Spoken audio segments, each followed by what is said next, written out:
নবী বলছেন, আল্লাহ আমার উম্মত যদি জাহান্নামে থাকে আমি কিন্তু জান্নাতে যাব না। আল্লাহ বলছেন আপনি না গেলে তো জান্নাত উদ্বোধনই হবে না। এবারে মামলা কি দাঁড়ালো? আল্লাহ পাক বলে যে আমি তাহকামুল হাকিমিন নিজেকে বলেছি, বিচার না করলেও তো জিনিসটা সুন্দর হয় না। অনবী একটা কাজ করেন, ওয়ালা সাউফা ইউতিকা রাব্বুকা ফাতারদা, আমি কাউকে বলি নাই, আপনাকে না বলেছি।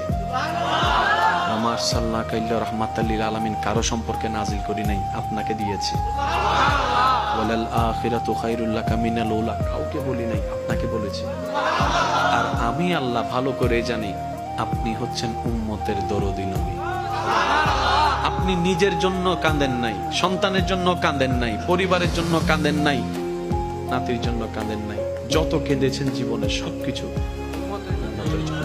এমনকি হাসরের ময়দানে যখন সর্বপ্রথম আমাদের নবীকে আল্লাহর হুকুমে তোলা হবে, আমাদের নবী উঠেই জিব্রাইল আলাইহিস সালামকে প্রথম প্রশ্ন করবে, ও আমার ভাই জিব্রাইল, আমার উম্মত গুলা কোথায়? আইনা উম্মতি, আইনা উম্মতি, আমার উম্মত কোথায়? আমার উম্মত কোথায়? আমার উম্মত কোথায়? আমি উঠার আগেই নাকি আমার উম্মতকে জাহান্নামে দিয়ে দিয়েছো নাকি? কোনো আমার উম্মত কোনো জাহান্নামে চলে গেছে নাকি?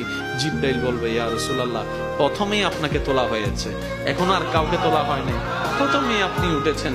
আমার নবী বলবে, আমার উম্মত গুলা কোথায়?